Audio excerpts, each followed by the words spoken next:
بسم اللہ الرحمن الرحیم الحمد للہ رب العالمین وبہ نستعین والصلاة والسلام علی سید المرسلین وعلى آلہ واصحابہ اجمعین ومن تبعهم بإحسان إلى يوم الدین اما بعد قال اللہ تبارک وتعالی فی کتابہ المجید والفرقان الحمید اعوذ باللہ من الشیطان الرجیم بسم اللہ الرحمن الرحیم انما يعمر مساجد اللہ من آمن باللہ والیوم الآخر وأقام الصلاة وآتى الزكاة ولم يخش إلا الله فعسى أولئك أن يكونوا من المهتدين وقال تعالى لتبلون في أموالكم وأنفسكم ولتسمعن من الذين أوتوا الكتاب من قبلكم ومن الذين أشركوا أذى كثيرا وَإِن تَصْبِرُوا وَتَتَّقُوا فَإِنَّ ذَلِكَ مِنْ عَزْمِ الْأُمُورِ صدق اللہ العظیم۔ عزیزان گرامی، نوجوان دوستوں، بزرگوں، دینی و ایمانی بھائیوں، ہر چیز کا ایک مقدر ہوتا ہے۔ ہم انسان ہیں، ہمارا بھی ایک نصیب ہے، مقدر ہے۔ اسی طریقے سے ہر چیز کا ایک نصیب اور مقدر ہوتا ہے۔ زمین کے بھی مقدرات ہوتے ہیں۔ سب سے بہترین زمین جس کے مقدر کو سب سے اچھا کہا جا سکتا ہے، وہ زمین وہ ہے جس کے اوپر اللہ کے گھر کو بنایا جائے، جس کے اوپر مسجد کو تعمیر کیا جائے۔ اس سے زیادہ بہترین، اس سے زیادہ خوش نصیب، اس سے زیادہ عظیم جگہ پوری دنیا کے اندر کوئی نہیں ہو سکتی۔ جس زمین کے اوپر اللہ کی بارگاہ میں سجدہ کیا جائے، جس زمین کے اوپر اللہ کی عبادت کی جائے، میں سمجھتا ہوں کہ اس سے زیادہ خوش نصیب زمین دنیا میں کوئی نہیں ہو سکتی ہے۔ مسجد کو مسجد کیوں کہا جاتا ہے؟ مسجد کو مسجد اس لیے کہتے ہیں کہ نماز میں ساری کی ساری چیزیں اہم ہیں، لیکن ان تمام اعمال میں بھی، ان تمام ارکان میں بھی جو چیز سب سے زیادہ اہم ہے وہ سجدہ ہے۔ اللہ کے سب سے زیادہ قریب جو انسان جس کیفیت میں ہوتا ہے اس کو سجدہ کہتے ہیں۔ سجدے سے زیادہ اللہ کی قربت کسی بھی رکوع میں نہیں ملتی۔ کیسے؟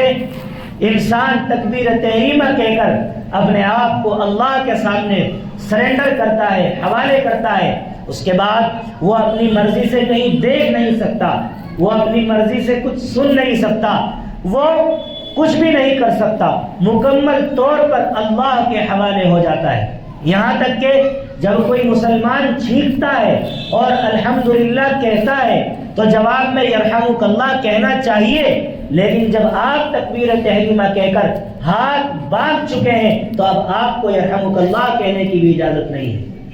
مکمل آپ اللہ کے حوالے ہو گئے ہیں۔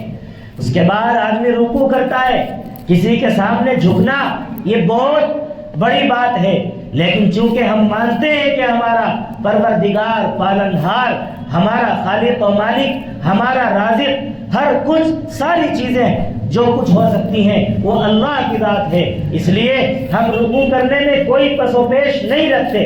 اور اس سے بھی آگے بڑھیے، پھر ہم اپنی جو پیشانی ہے، جو انسان کے جسم کے اندر سب سے بلند مقام ہے اور سب سے باعزت مقام ہے، اور یہ ناک، جس ناک کے اوپر دنیا میں جھگڑے ہوتے ہیں، جس ناک کے اوپر دنیا میں تنازع ہوتے ہیں، آدمی اپنی ناک کی وجہ سے جو چاہتا ہے کرتا ہے، غلط کو بھی غلط نہیں سمجھتا اور صحیح کو بھی وہ غلط کہتا ہے۔ اس ناک کی بنیاد پر اپنی اس ناک کو بھی وہ اللہ کے سامنے خم کر دیتا ہے، جھکا دیتا ہے، اور کہتا ہے زبان حال، سائلنٹ میسج کے طور پر اپنی باڈی لینگویج کے ذریعے ظاہر کرتا ہے، اے اللہ میں کچھ نہیں، میں اگر ظاہر میں انجینئر ہوں، میں ایک عالم ہوں، میں مفتی ہوں، میں فاضل ہوں، اور میں سی ایم اور پی ایم ہوں، اور میں دنیا کا بادشاہ ہوں، لیکن تیرے آگے کچھ نہیں ہوں۔ میں نے اپنی ناک تیری بارگاہ میں جھکا کر یہ اقرار کیا ہے کہ تو ہی سب کچھ ہے، تیری ذات بڑی ہے، تو ہی عظمت کا حامل ہے، اور تیرے ہی لیے برتری ہے، تیرے ہی لیے خدائی ہے، اور تیرے سوا کوئی عبادت کے لائق نہیں ہے۔ یہ وہ اہم چیز ہے کہ جس کی وجہ سے، سجدے کی وجہ سے مسجد کو مسجد کہا جاتا ہے۔ کیا مطلب؟ سجدہ کرنے کی جگہ۔ سوال یہ ہو سکتا ہے کہ پھر اس کا نام مرکع بھی رکھ سکتے تھے، رکوع کی جگہ، تلاوت کرنے کی جگہ بھی، لیکن میں نے اس کی وجہ آپ کو بتا دی کہ نماز میں سب سے زیادہ اہم سجدہ ہے، اسی وجہ سے اس کا نام مسجد رکھا گیا ہے۔ مسجد ایسا عنوان ہے کہ اس کے اوپر 20 منٹ میں ایک پہلو کو بھی بیان نہیں کیا جا سکتا۔ انتہائی مفصل اہم ترین موضوع ہے، لیکن آج ایسی جگہ کو جہاں خالص اللہ کی عبادت کی جاتی ہو، جہاں سے محبت کا، مساوات کا، برابری کا، اونچ نیچ کو ختم کرنے کا، تعلیم کا، ہر طرح کا پیغام دیا جاتا ہو، آج ملک میں فرقہ پرست طاقتیں وہ یہ ثابت کرنا چاہتی ہیں کہ ان مساجد کے وجود کو زمین سے ختم کیا جائے۔ میں اپنی بات کہنے سے پہلے یہ وضاحت ضروری سمجھتا ہوں، آج کل مقرر سے زیادہ سامعین ڈرتے ہیں، خطیب سے زیادہ، امام صاحب سے زیادہ مقتدی ڈرتے ہیں۔ جہاں بھی اس طرح کی بات، بھئی امام صاحب پتہ نہیں کیا کہہ رہے ہیں، اس لیے پہلے یہ بات سمجھ لیجئے، جو بات قانون کے دائرے میں، کانسٹیٹیوشن کے دائرے میں رہتے ہوئے کہی جائے، اس کو کہنے میں نہ مجھے جھجک ہونی چاہیے نہ آپ کو جھجک ہونی چاہیے۔ ہمارا مذہب ہمیں اس بات کی اجازت دیتا ہے کہ ہم اپنے قانون کے دائرے میں رہتے ہوئے ہم اپنے مذہب کی آواز کو بلند کر سکتے ہیں، اپنے قرآن کی تعلیم کو انجام دے سکتے ہیں، اپنی نماز کو قائم کر سکتے ہیں، اپنی مساجد کو آباد کر سکتے ہیں، اپنے مدارس کو آباد کر سکتے ہیں، دعوت و تبلیغ کا کام کر سکتے ہیں۔ یہ ساری چیزیں ہمیں ہمارا مذہب، ہمارا جو قانون ہے ہندوستان کا سنویدھان جس کو کہتے ہیں، وہ ہمیں اس بات کی اجازت دیتا ہے، لہذا اس بات میں ڈرنے کی کوئی ضرورت نہیں ہے۔ دوسری بات کہ مذہب اور مسجد وہ جگہ ہے کہ جہاں سے جو فرقہ پرست طاقتیں ہیں، جو باطل طاقتیں ہیں، ان کا پردہ چاک کیا جاتا ہے۔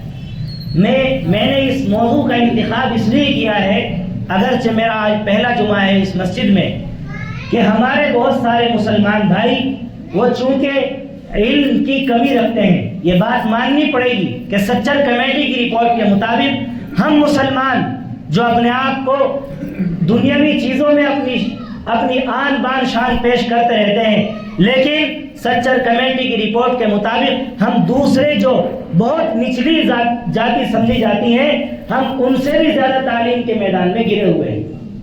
یہی وجہ ہے جب کوئی میڈیا والا آتا ہے ہمارے پاس تو ہم اس کو وہ بات کہہ دیتے ہیں جو وہ سننا چاہتا ہے۔ زیادہ سے زیادہ کیا کہتے ہیں کہ بھائی جو ہو رہا ہے ٹھیک ہو رہا ہے، سرکار جو کر رہی ہے وہ ٹھیک کر رہی ہے۔ یہ اس لیے کہتے ہیں کہ ہمارے پاس اس بات کی معلومات نہیں ہے کہ اس سوال کے جواب میں ہمیں کیا جواب دینا ہے۔ مثال کے طور پر کوئی یہ بات کہے آپ سے آ کر کہ بھائی اس وقت یہ مساجد کے خلاف سروے ہو رہے ہیں، تو آپ کیا کہیں گے؟ ہاں بھائی ٹھیک ہے، کورٹ میں سب کو جانے کا حق ہے تو وہ بھی جا رہے ہیں، اس کے سروے کی اجازت دی جا رہی ہے۔ حالانکہ یہ بات بالکل غلط ہے، یہ بات فنڈامنٹلی طور پر بالکل غلط ہے، بنیادی اعتبار سے بالکل غلط ہے۔ کیوں؟ جب 1991 میں 1991 میں یہ ایکٹ بنا دیا گیا، یہ قانون بنا دیا گیا کہ 1947 میں جو عبادت گاہیں، جو دھرم استھل اور جو مذہبی مقامات ہیں جس کیفیت میں تھے اسی کیفیت میں رہیں گے، ان میں نہ کوئی جزوی تبدیلی کی جا سکتی ہے نہ کوئی کلی تبدیلی کی جا سکتی ہے۔ جزوی اور کلی کا مطلب کیا ہوتا ہے؟ نہ آپ اس کے کسی حصے سے چھیڑ چھاڑ کر سکتے ہیں اور نہ اس کے پورے اسٹرکچر سے آپ چھیڑ چھاڑ کر سکتے ہیں۔ جب یہ بات کہی جائے گی تو سروے کا تو مطلب ہی بنتا نہیں کچھ. لیکن مسلمان جب یہ نالج نہیں رکھتا کہ وہ میڈیا کے سامنے کہہ دیتا ہے ہاں بھائی جو سرکار کر رہی ہے ٹھیک کر رہی ہے. اس لیے ہماری مساجد کے منبروں سے یہ بات مسلمان اسلام تک پہنچانا ضروری ہے کہ آپ تمام چیزوں کا علم رکھیں اور کھل کر ڈنڈے کی چوٹ پر یہ بات کہیں کہ ہمیں ہمارے ملک کا قانون اس بات کی اجازت دیتا ہے کہ ہم اپنی مساجد کو آباد کر سکیں. ہم کوئی یہاں 2 نمبر کے شہری نہیں ہیں, ہم یہاں حصے دار نہیں ہیں, ہم یہاں کے ذمہ دار ہیں. یہ ہمارا ملک ہے. جتنی قربانی کسی اور نے نہیں دی, سب سے زیادہ قربانی مسلمانوں کی ہے. لیکن ہمیں اپنی تاریخ نہیں معلوم, اکابرین کی تاریخ نہیں معلوم. لوگ سمجھتے ہیں آج بچوں کو اسکول میں جو کچھ پڑھایا جاتا ہے وہ اسی کے مطابق آگے سوچتے ہیں, سمجھتے ہیں. اور میڈیا کی ایک بہت بڑی کارستانی ہے لوگوں کو گمراہ کرنے میں. لہذا تمام پہلوؤں کا علم مسلمانوں کو ہونا ضروری ہے.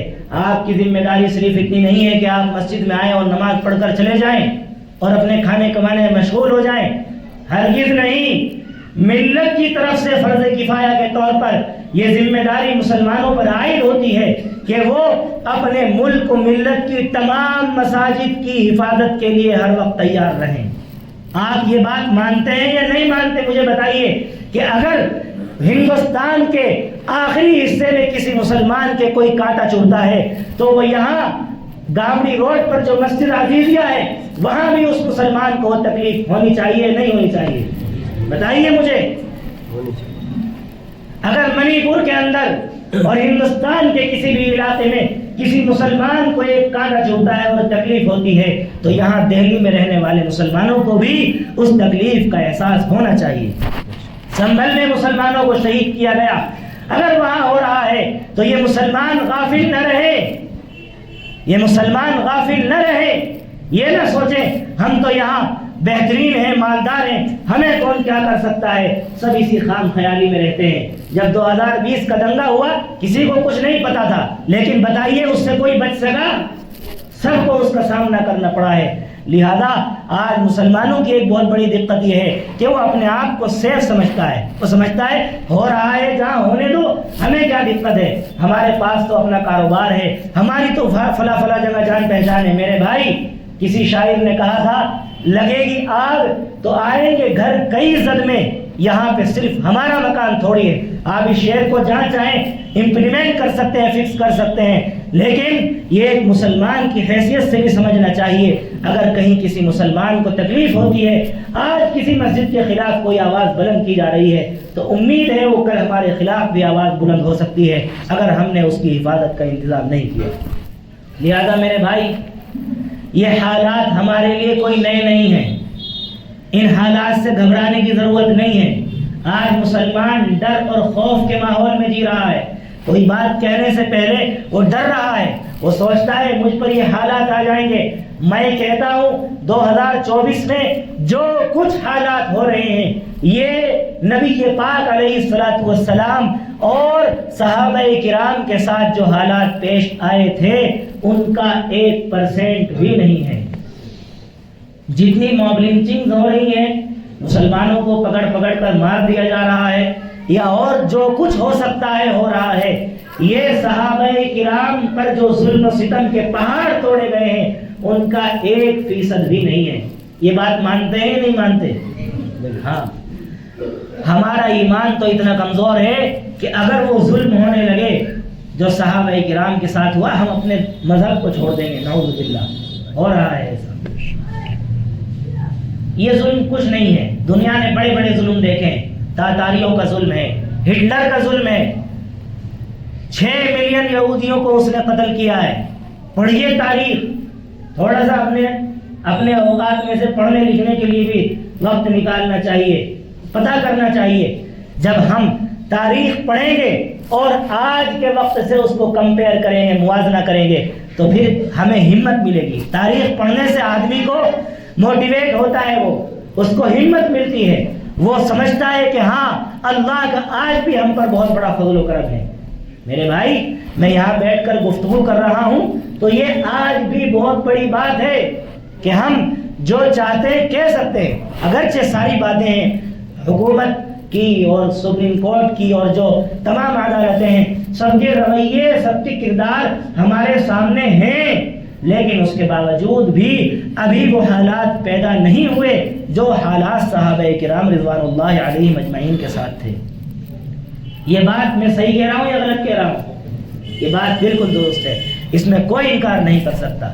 لہذا یہ حالات نئے نہیں ہیں ہمارے لیے۔ آپ یہ نہ سمجھیں کہ ہم کوئی اسپیشل مسلمان ہیں اس لیے ہمیں ان حالات سے دوچار کیا جا رہا ہے۔ نہیں نہیں نہیں، آپ سے مجھ سے زیادہ وہ باہمت، اولو العزم اور استقامت پر اڑے رہنے والے مسلمان اس دنیا میں آ کر چلے گئے کہ جن کے سامنے بڑی بڑی تکالیف، بڑی بڑی مصیبتیں، بڑی بڑی جو ہے مشکلات ان کے سامنے آئی ہیں، لیکن ان کا ایمان ایسا تھا کہ پہاڑ اپنی جگہ سے ہل سکتا تھا، وہ اپنی جگہ سے نہیں ہلے۔ اللہ کہتا ہے قرآن میں، کیا کہتا ہے؟ لَتُبْلَوُنَّ فِي أَمْوَالِكُمْ وَأَنفُسِكُمْ۔ کوئی بات اگر کسی کو کہنی ہے تو اس طرح سے کہنی چاہیے کہ اس سے مجمع میں انتشار نہ ہو۔ آپ کے یہاں پہلے ہی 20 منٹ ہیں، اس میں بھی میں کوئی بات ایکسٹرا اپنی طرف سے ایڈ کروں گا تو مضمون ختم ہو جاتا ہے۔ میرا مزاج ہے کہ مجھے مکمل توجہ چاہیے۔ میں جو بات کہہ رہا ہوں وہ بالکل حالات حاضرہ کے متعلق ہے اور اس کا میں نے قرآن و حدیث سے اس کو سامنے آپ کے پیش کیا ہے۔ لہذا آئندہ کے لیے بھی یہ خیال رکھیں، سب کے لیے یہ ہونا چاہیے۔ مثال کے طور پہ صف پوری کرانی ہے، اس طرح اشارے سے کرائیں کہ ذرا سی بھی مسجد میں آواز نہ ہو، شور نہ ہو، یہ اس کا خیال رکھیے۔ میں یہ عرض کر رہا تھا، اللہ کہتے ہیں قرآن حکیم میں لَتُبْلَوُنَّ فِي أَمْوَالِكُمْ وَأَنفُسِكُمْ وَلَتَسْمَعُنَّ مِنَ الَّذِينَ أُوتُوا الْكِتَابَ مِنْ قَبْلِكُمْ وَمِنَ الَّذِينَ أَشْرَكُوا أَذًى كَثِيرًا۔ بیان سننے کا ادب یہ ہے کہ نیچے منہ لٹکا کر بالکل یہ اس طرح ہے، توجہ مکمل ہونی چاہیے خطیب کی طرف، تبھی بات سمجھ میں آتی ہے۔ آئی کانٹیکٹ کے ذریعے بہت ساری باتیں سمجھ میں آتی ہیں، لہذا ان تمام چیزوں کا خیال رکھیے۔ مناسب نہیں ہے بار بار ٹوکنا اور اس کو بار بار کہنا۔